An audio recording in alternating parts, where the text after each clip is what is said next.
Welcome to the Threat Show, powered by Fletch. I think that being complacent in what we're looking at and what we're trying to protect and thinking that everything's going to be okay until, that is the greatest problem we have. And that's where the physical and cyber side come in very parallel with each other. Hi, and welcome to the Threat Show, powered by Fletch.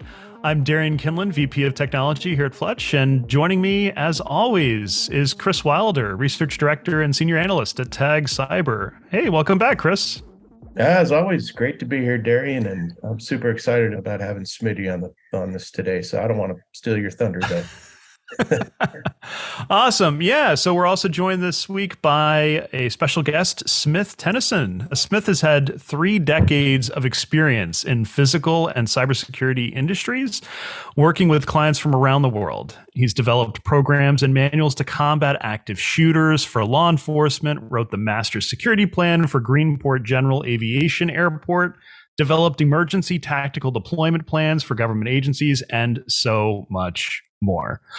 He's commandeered K9, SWAT, EOD, Marine Dive Units, Mobile Field Force, aviation helicopters, and high liability training, and was the commander of the Special Operations Training Group for RDSTF Region 3, served as an active tactical operator and team commander for the U.S. Department of Homeland Security Region 3 Domestic Security Task Force, provided service protection for the United States Supreme Court justices, with United States Marshal Service Task Force, and the list goes on. But more recently, over the past 7 years, Smith has served as the founder of Harbinger Solutions Group, a security operations service that provides comprehensive physical and cybersecurity solutions, threat risk assessments, gap analysis, and global operational strategies for their customers all over the globe. Wow. Welcome to the show, Smith. Thank you for having me. I'm looking forward to it. Awesome. Glad you're here. So we'll be talking with Smith further about his experiences and thoughts on the relationship between physical and cyber more in depth shortly. But first, let's run through the numbers and the interesting threats of the week. It's kind of interesting because we had a little bit of a reprieve last week, and it seems like that's gone now. Compared to what we've seen previously, we saw another uptick in about 11 new major threats. I think what everyone's asking as we kind of close out Q1, Chris, is, is it going to be higher next quarter or about the same? Don't know. Yeah, last week I was out traveling and had a long conversation with some folks specifically about ransomware attacks. Mm-hmm. And a lot of the general conventional wisdom is, we're seeing about a 15% decrease in the number of ransomware attacks and a 50% decrease in the actual people that pay it. As a matter of fact, I'm dealing with a very, very lovely ransomware attack this week for one of my clients, but I'm kind of calling Bravo Sierra on that. It's just the tried and true techniques that these folks are using, it's exploding. The new ransomware attacks, they're not coming about. They're very consistent with, we're not seeing a lot of innovation, I guess, in ransomware, if that's even a thing. But in terms of people doing stupid things, that's happening more and more. I disagree with the 15% decrease. So I'm not surprised by this. I think this is, and obviously malware keeps malwaring. So right. Exactly. Well, let's dig into the numbers a little bit further here. So as I mentioned, we've got 11 new ones for the week, but in reality, 7 kind of transitioned from emerging to trending, where 2 or 3 different outlets started covering them, and then 12 kind of went mainstream, meaning more than 4 or more different outlets started covering them. 15 kind of went inactive, meaning we haven't seen anything new from them over the past 30 days. But it's certainly been active this week. You can't say that we haven't hit our stride. Who knows what the next quarter is going to bring as we kind of close out March, but I think from this vantage point, we'll see what the next set of quarters for the year ultimately transpire. And I think maybe these interesting threats might provide a glimpse into that. Who knows? The other side of that too, kind of the mainstream that turned from threat to a breach. Boy, there were just a lot of big time brands that have been hit, and it's starting to cause a lot of folks to kind of bring a lot of these threats into the mainstream. I mean, the Ferrari's Formula One team got whacked with a ransomware attack just recently. Well, actually, it wasn't that recent. It was they just disclosed it Right. And because they're a European company, they've got the GDPR stuff that they have to deal with, and they're in a lot of trouble right now. So they've had to disclose the TTPs or the techniques that they used. Ferrari had to do that. U.S. Marshals got hit again. Dole Foods, food supply chain side of that, they got hit again. So we're starting to get a lot of very, very big companies that are susceptible to ransomware. And I think what's happening is they're being forced to disclose. So now we're seeing, that's why you're seeing kind of an increase in mainstream attacks, and then the emerging attacks they're just going to stay. But man, what a busy last couple of weeks. It's been crazy. So let's get into some of the more interesting ones that we found, actually. So for our list for this week, we have a number of vulnerabilities related to Google Chrome, Android devices, Windows devices, a new variation of an existing type of Android malware, and even an analysis of some of the most severe vulnerabilities found by nation-state threat groups over the past year. But first, top on our list is actually Google Chrome's latest round of updates, right? Now, every other week prior, when we talk about Google Chrome zero-day vulnerabilities, there's no surprise, right? So what's interesting about this round of fixes? It turns out that nested deep within the list of patches that Google rolled out is a vulnerability within Google Chrome's password manager. Built-in password manager. It would allow an attacker to basically steal information unbeknownst to the user by pulling those credentials and sensitive data out of their password manager. Not great. I think what a lot of people are kind of wondering is if a security operator is kind of going to get more budget for a actual password manager, a lot of times the CFO or leadership might say, well, why do we need this, right? It's built into every modern browser. Why do you need a separate password manager outside of it? I think this type of issue is kind of exhibit A, where having that DMARC could potentially help add value. I'm curious, Chris, what are your thoughts here? Just dump Chrome and go get Island. It seems like every week we keep running into Chrome having all these challenges. And Microsoft's going through the same thing. I think they had 80 patches last on Patch Tuesday. I just kind of think that good cybersecurity hygiene is obviously very important. Yeah, you don't want budget for other password vaults and things like that. I'm also kind of pushing right now on the identity side. I think if identity hygiene is so important that that starts up front before it gets to the browser. But like I said, I think people really need to take stock and go back and think about, this is the gateway into the enterprise. And right. So is Chrome the right one to use? I don't know. I mean, last week we had one with Firefox, and we've had Exploder and Microsoft Exploder, several issues there. It's the browser is one of the biggest, that's the entry point. And so I'm a little bit not surprised by this. It's a huge target, but I'm a little bit more surprised because there have been so many attacks against Chromium browsers that are making it almost it's got to be something. It's probably a line item, or there's got to be a better solution. I think Island and Talon both have good products, and I don't think browser isolation is the right way to go. But I do think we really need to take browser security more seriously than we do. Yeah, just like segmenting high security functions out of the browser and moving them to a separate app can at least give you some degree of protection against this. It's not perfect, but it might be a step in the right direction. We push convenience in front of privacy, and that's never a good thing. Right. Exactly. So moving on our list, it turns out that if we look at all of the zero-day vulnerabilities that were reported over the past year, right, Mandiant actually compared that and looked specifically at the subset of vulnerabilities that were leveraged and used and exploited by nation-state threat groups. What they found was actually kind of interesting. Obviously, no surprise that Microsoft, Google, and Apple kind of made up the majority of that ecosystem of vulnerabilities. But what's interesting about this is that even the attackers had a little bit of a dip because of the COVID pandemic in 2020, but they recovered well beyond, what was projected for the following 2 years thereafter. And it certainly seems like there is no loss in development or weaponization of these attacks at all. And it seems like there's no light at the end of the tunnel here. It's just going to get worse and worse and worse in years to come. The other interesting aspect from this type of analysis, though, was that the types and the usage of the vulnerabilities that were leveraged by these particular threat groups appeared to be mostly for cyber espionage, but we started to see some evidence of, financial gain also being a motivation behind this. So when we talk with small, medium-sized businesses, when they read this information, they might be wondering, why the heck should I care? I'm not a target by nation-state threat groups. And the reality is, once this sort of tactic is known, it is very likely to be leveraged by less sophisticated groups, other cyber criminals that absolutely make you a target. Like leveraging a common sports analogy of, you don't want to be where the puck is at, but you want to be where the puck is going.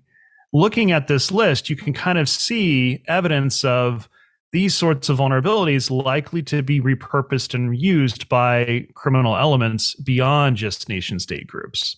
So if you want to know what are the set of vulnerabilities that are likely going to be used and abused by cyber criminals in the next 3 to 6 to 9 to 12 months, this is a pretty good list of ones that you might want to care about. Does that make sense, Chris? Yeah, I mean, nation state means exactly they're funded by countries, North Korea, Iraq, or Iran, China, they fund these things. So Lazarus, for example, that's kind of the one that keeps popping up over and over and over again. If that's, they're probably the biggest one. You've got, the Sandworm guys and the APT-37 guys. They're funded by governments. And they're, they used to be called hacktivism, but now it's, no, you're actually just a bad guy doing bad things on behalf of your government. And that's funded and created a massive cottage industry that, of course, it's gonna shake out. It's gonna shake down, and the attacks are getting more targeted, more sophisticated. And when Smitty and I started off doing this work, a lot of times it was just the attacks were very random. We've done work in the Middle East and other places, and the attacks were random, but they were focused on espionage, and it wasn't a matter of keeping them out as what you did when they got in. But now they're becoming very, very sophisticated, like what we've seen with Fortinet, and they're very, very targeted, so they know what they're doing.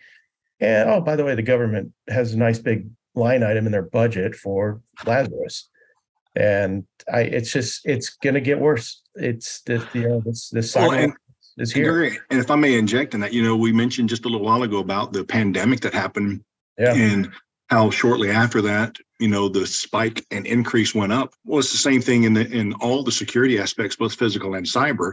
While everybody's attention was diverted for that 2-year span on something else, health mostly, it left us completely vulnerable on our blind side for them to enhance their capabilities on the cyber, enhance their capabilities on physical, and intertwine those for breaches. And now we're behind them trying to catch up. And that's where that spike is continuing, trying to catch up from something that we completely turned our back on for 2 years. And when you have these global states, they're not just researching it. They actually have insight into governments. They know which governments to attack and where our weaknesses are, because our governments are even more behind than everybody else. And that's the trend that I see is we're now playing catch up instead of we're more reactive than we've ever been now. Yeah, I agree with you there 100%. Long way to go. Yeah. So in terms of other threats for the week, we have a couple of interesting ones that have started to, it feels like what's old is now new again, right? You remember many years ago when companies would try to send out redacted documents in a PDF, they would place black squares over the text, thinking that is a form of redaction. And then some enterprising journalist would go in and say, no, actually the raw text is here, and many different scandals cropped up as a result of that. Well, same thing seems to be happening again here with Google Pixel phones. Specifically, if you take a screenshot of your phone and then proceed to crop it or redact it and then send it to a recipient, the recipient can, surprise, surprise, undo all of that and recover the full information. This has now been called the acropolis. You would think that this would be specific to just Google devices, but in reality, no, it was also found within Windows systems as well. Specifically, completely different tools also vulnerable to the same problem. So I think this seems to be like we're just now uncovering this category of problem, and people are kind of going to be left wondering, well, what other tools are also impacted by this, as well as what data has been shared across social media and other channels that could otherwise be uncovered because the person who shared had no clue that all the sensitive data was going inside their tweet or inside their post. Curious your thoughts here, Chris. This is just stupid. I crop my pictures, maybe cut out an ex-girlfriend or something. I don't know, but I don't know. I think the scarier one are deep fakes. And we're seeing a whole round of, especially coming out of Italy, and we'll talk to Smitty about this later, about kind of the enforcement side of this, is deep fakes are, specifically deep nudes, are a big problem. There's a group out of Italy that was scouring through social media, taking pictures of people, moms or dads putting pictures of their kids on Facebook and Twitter, wherever. And they're going through scraping those and then turning them into deep nudes and selling them on the dark web across, the pedophile networks. And that's scary.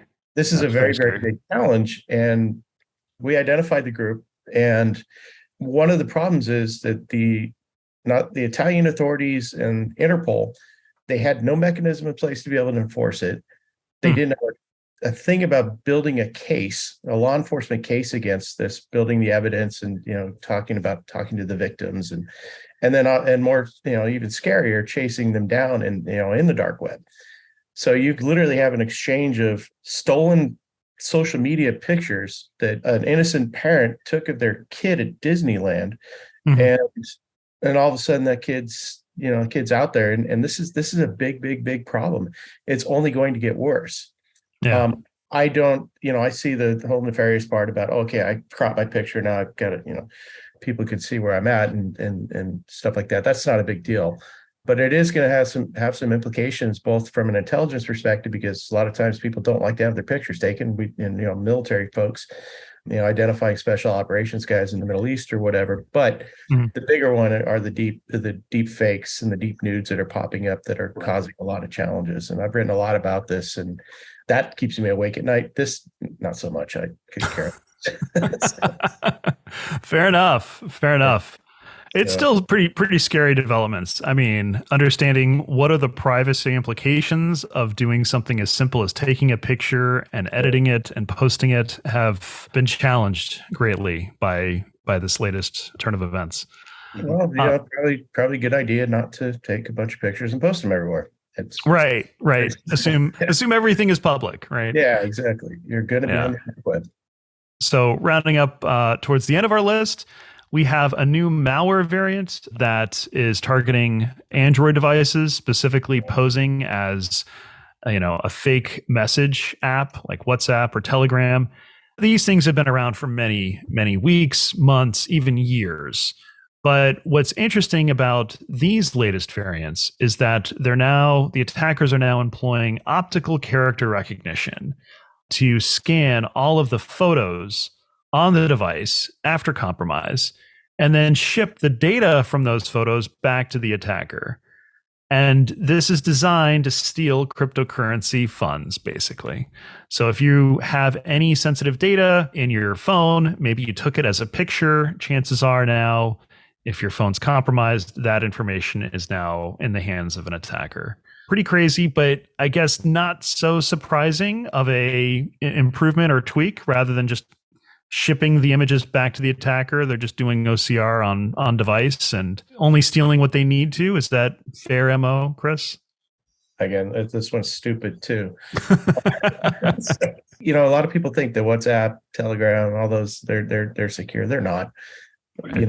These originally started off kind of from a sexploitation perspective, where people were taking pictures of themselves, not doing the right thing, and then getting exploited from that. This is just something else, another mechanism.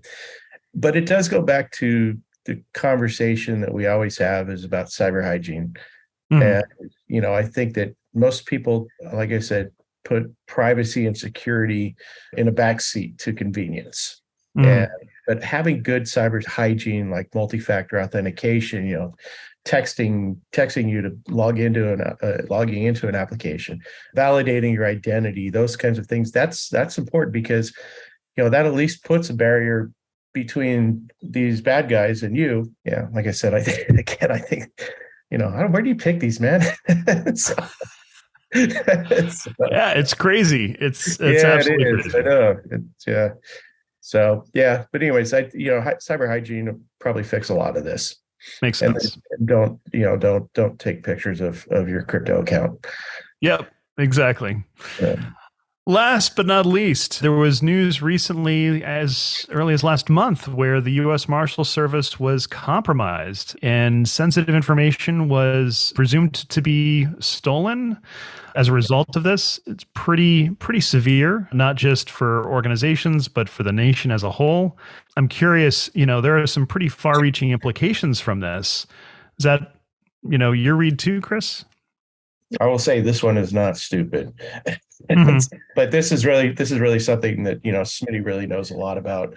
We're seeing a lot of big attacks on government agencies. I mean, my clearance, all my clearance information has been sold through my work with the intelligence community. And right. There was a very specific attack on the VA as well.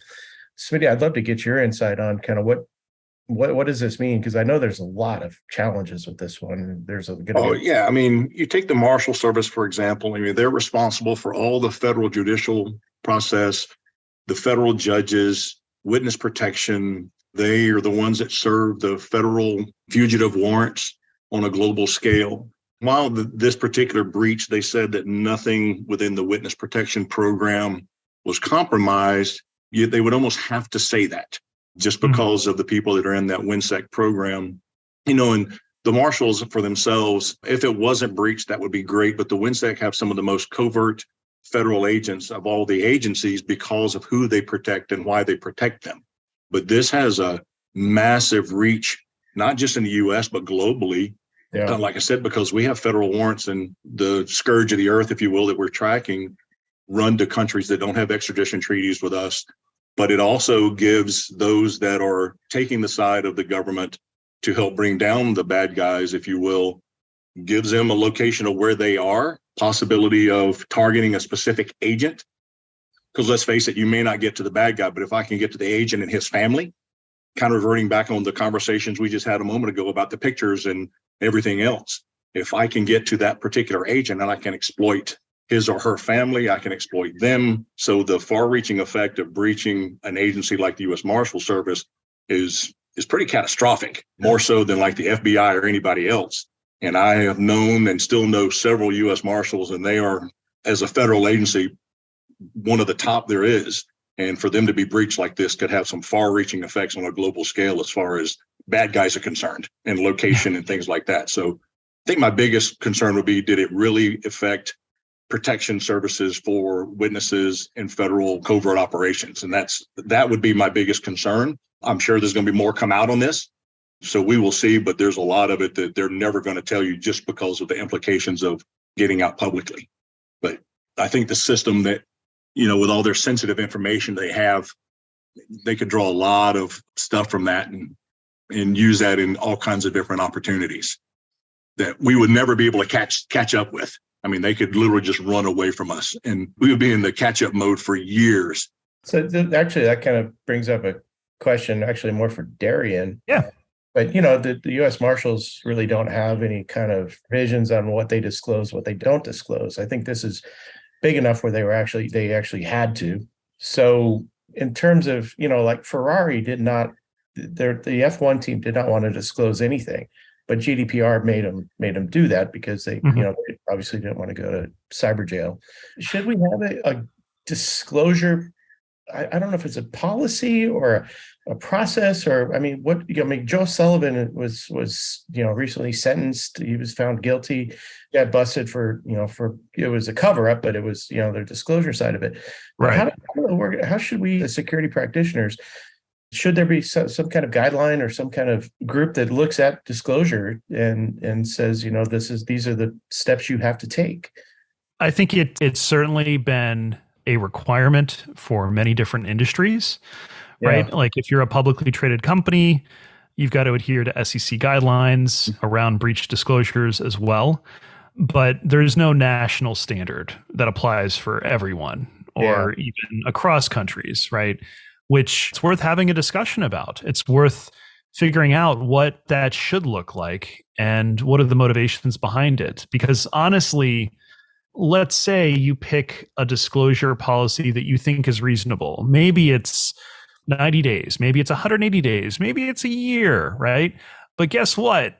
Attackers, they're not going to honor that policy. It's possible they'll announce details of the breach in their own channels and information will get out anyway. Mm-hmm. So it's always been kind of a laggard mechanism, a absolutely vital mechanism to be sure, but it's not necessarily going to be the bleeding edge of how this information is discovered and used and potentially abused.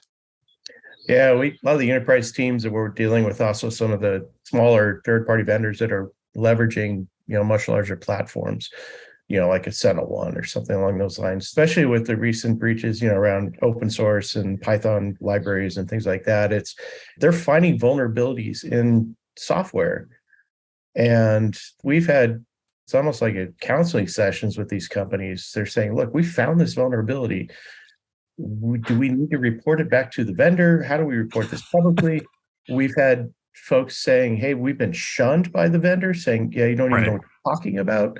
Kind of like going back to the Apple thing we talk about, I think weekly now is, nothing to see here, move along. And I think it just makes sense. I don't know if I want to lean on, jump into saying, well, we got to make this a policy or a process illegal. Right. But I think we need to have more guidance and guidelines on how we disclose. And that's really kind of where this has been. Question bothers me all the time, but I think I don't know. It's an open horizon right now. Yeah, absolutely. We've seen some really positive evidence out of Europe, many different European countries, where they offer basically amounts to whistleblower protections for, researchers to try to do the right thing, so that if, they disclose and there are negative consequences because the vendor decides not to use that information appropriately, then at least the disclosure is protected to some degree. That certainly could help. The U.S. has a whistleblower statute. Most states do for that same environment. Unfortunately, what is disclosed is not always accurate. It's exactly what Chris said a moment ago. Nothing to see here. Move along. They say just enough to comply. Yeah. And then the real breach and the real significance of what occurred is never disclosed fully. So it brings up some really interesting questions, especially how this article kind of touches upon not only the cyber implications, but also the physical implications. Yeah. If you want to dive deeper into this week's trending threats, be sure to check out the interactive Fletch newsletter and Trending Threats app to see all the stories we talked about, peruse the threat index at your leisure, and more. Now, on to our special guest interview. Which kind of leads into a deeper discussion for you, Schmitty, around all these different topics. Like, a lot of people treat physical and cyber as kind of like two separate silos. Mm-hmm. We have leaders that are chief information security officers, CISOs versus chief security officers, CSOs. Right. And the main difference between the two is the CSO combines physical and cyber, whereas the CISO just focuses on cyber. Do you see kind of like a trend where organizations are having to come up with kind of a unified physical cyber strategy because of all these different external factors, or maybe there's something else at play here? I think it's starting to grow. And, Chris and I, again, have worked together for years, and we came up with a thought processes of there's really no distinction between the two. They run parallel and they should be together. Unfortunately, it's taken a lot of catastrophic cyber events and or physical events that were based off a cyber attack for people to realize, we need to start talking. I literally have done some work with enterprise organizations to where the security chief and the information chief sit across the hall from each other and don't even know what the other one's wearing that day, much less talk to each other. And it's poor. I mean, Chris and I did a large medical facility a few years ago, and we saw that very thing. The cyber side and the physical side in the same giant medical provider did not communicate whatsoever. Yeah. Wow. And I think it's going to be a trend. I wish it was a little bit more expedient, but it's a slow process. But yeah, I think the trend is that they're starting to combine the two. I absolutely do. I agree with that, because this is a big red team drill that we did on-site red team drill, both physical and cybersecurity. And it was it 250 locations, I think? 288 out of their 356 total. Yeah. So it was massive. And a lot of it was, walking around, looking at cameras and, all the different things. But you're absolutely right, Smitty. It was security hygiene is lacking. And so one of the key things that we wound up, also seeing is we would go to server rooms and there were no locks on the door. They you open it up and wires everywhere. I looked at Smitty, I just shut the door. I said, we're not going in there. That's exactly what he did too. That is not a lie. That's exactly what he said. That's why we have to have, the convergence there. So one of the things I kind of would love to have you because you and I bemoan this quite a bit. I try not to cuss anymore, but we bemoan quite a bit, is what are some of the things that, from a physical to cybersecurity perspective, what are some of the things that people just overlook, the dumb stuff? What do you see when you're going into an assessment? I mean, it should be obvious to everybody, but maybe not. One of the things that I notice most is that the bulk of the people start to follow traditions and not reality. They're looking at AI, they're looking at the cyber, they're looking at the advancements that we have in digital protection and video systems. I mean, there are video cameras now that lock on and do facial recognition and AI and tracking and everything else that are the norm now, that 10 years ago were a $100,000 option for your video camera. And now they're all included.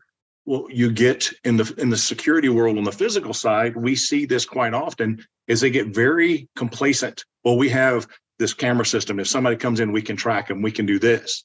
The problem with that is I have been in those enterprise areas that have those. I have literally been told, we're not worried about this particular area. And we'll go back to that medical provider, Chris. We did a red team on that. And I said, all right, well, let's see how good your facial recognition and tracking is.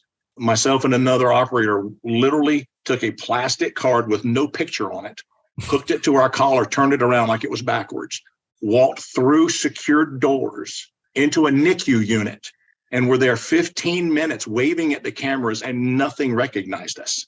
Wow. And then we walked out. So I think that being complacent in what we're looking at and what we're trying to protect and thinking that everything's going to be okay until, that is the greatest problem we have. And that's where the physical and cyber side come in very parallel with each other. And I see that more often than not. And adversely, so we have guards at the front gate. Nobody can get through. Yeah, they technically can. Because if you have somebody like Chris's capability or his team, I can stand outside the door and have a message system that's encrypted by him and say in 3, 2, 1, and he unlocks the doors on a digital side and I walk through the door. I don't have to physically breach anything anymore. I can just wait for my cyber component or hackers to get me inside. That is my biggest concern right now, is everybody just getting very complacent about where technology is going. And while AI is an incredible thing, it doesn't stop somebody standing in front of you. That's what we've got to look at. And it's not just the US, it's on a global scale.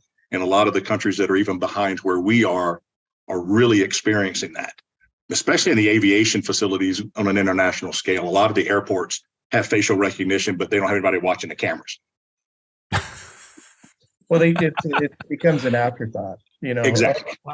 We've got facial recognition, but it may click a box, but people tend to get, on the cyber side, we tend to get alert fatigue, and there's so much information coming in that we don't do a very good job of tuning what we see and what we don't. And so people tend to sometimes listening to my kids yell and scream, I tune them out. Right. Right. Well, and not getting into a political debate, because that's not what we're here for, but we have this fear of offending somebody else as well. Yeah. Well, if I recognize them or I do this and I question them as to why they're there, well, you shouldn't be questioning me. You shouldn't be recognizing my face. Well, security comes with a little bit of discomfort every now and then. Which would you rather be? Would you rather be a victim or inconvenience for 5 minutes? Right. Yeah. Kind of moving on to that, just kind of with that in mind, one of the things at TAG we're really getting a lot of interest with and a lot of questions specifically around executive protection. And it's not just protecting your top executives, but protecting your entire company, your folks that travel a lot. Right. And we worked together on a project where there was a CSO of a very, very large pharmaceutical company. They were worried about their exposure for their executives because it's a high profile thing during COVID. Mm-hmm. One of the challenges that we went off immediately, and we found that the family was the one that was compromising them, not not the executive himself. He didn't have any social media presence, but their 14-year-old daughter had posted the entire itinerary of where they're going to be over the summer in France 2 months before the vaccine came out. And so I'd never seen anybody just go stone cold white like that. All the blood came out of his head. But they quickly called the travel agent and canceled everything. But I mean, what are some of the things from an executive protection perspective that you're seeing that executives and companies could do better to protect their employees? Well, a lot of it is not doing what the guy's daughter did, but you have employees doing it, and you have not only the executives, but their assistants. We have an executive assistant that maintains his or her CEO's calendar, maintains their travel itinerary, maintains everything for them. And it is often emailed or communicated via text messages or a screenshot of something and sent off. And then you have it intercepted. The screenshot is now exposed to what it really is. Instead of just the flight, it's the flight, the number, the airport, the gate they're in, where they're landing, the rental car company, everything. So I think that paying a little bit more attention to the information you're actually putting out and to whom you're putting out and how you're putting out, and taking a couple of degrees of separation from just direct access to it. And most importantly, looking at companies like Tag Cyber or Harbinger or any of the other groups and getting their input on what the actual threat of where you're going is, and taking the recommendations of the people that actually job is to protect you, not just get you there on your Gulfstream G10. So as far as the executive protection work goes, old school, you put a bunch of knuckle dragging Neanderthals around the executive and nobody crossed them. Today's environment, it's so easy to get to an executive just through the digital world that you don't really need but one or two bad guys already pre-planted, sometimes pre-deployed days before they arrive, just because of the breach of the cyber. And then it goes back to what we just talked about. They only give you enough information to let you know something happened. And then the physical guys show up and they're outmanned, outgunned in some cases, and outthought in most cases on the digital side. Because candidly, the physical security world, most of us know nothing to the cyber extent that we should know when we get there. We rely on our intelligence guys to feed us real-time intelligence based on data analytics and analysis, intelligence-driven analysis. And when that intelligence is 2 to 3 weeks behind the 8 ball, well, again, as we said at the beginning of the show, we're in the catch-up mode after 2 years of a pandemic. So there's a lot of pre-planning. And you get a Fortune 100 executive, his schedule's planned out for months and months and months in advance. So they have a month or two to plan where he or she is going to be at any given time. That's the biggest problem that we have. So I think it's getting those people that disseminate that information for the executives to really bring in their executive protection teams, whomever they may be, whether it be in-house or a third-party vendor, and plan it appropriately with a cyber expert and a physical expert together sitting at the table. And while there are those that claim to be a physical security expert and a cybersecurity expert, I beg to differ. I mean, you can be good at both, but you really need the best at one and have those two people combined on the same sheet of music. And which is why Harbinger and Tag work so well together, because we rely on each other's strengths and strong points And I depend on Chris's and his team's capabilities as well as he does mine and my team's capabilities. And then we go from there. It's just got to be a parallel operation all the way. And I know that was kind of a around my leg to get to my elbow conversation, but that's essentially what it is. It's more pre-planning. As executives kind of raise their profile and their status in the world, one of the things that a lot of these big companies right now have a big problem with just fake accounts. I could go off and they'll make several different LinkedIn profiles that pretend to be Joe Schmo from this great big company, and this is what I do. But instead of spelling your name SHOE, it's SHOW, and building all the different kinds of profiles. Right. So there's a lot of social media discipline that needs to happen there too. Right. And I think that's disinformation, misinformation campaigns are really becoming a huge problem for companies, especially as layoffs start happening. And we work through problems with that world, but I think that's something that a lot of companies don't think about is how do I defend my executives and my employees against misinformation online. And I think that's something that we as an industry really need to kind of clamp down on and start getting a little bit more insight in there too. So that's me editorializing. It's funny you mentioned that. So years ago on the physical side, we used to talk about you'd wait for an executive or an EP opportunity to show up. Yeah. And they would show up in, again, their private jet.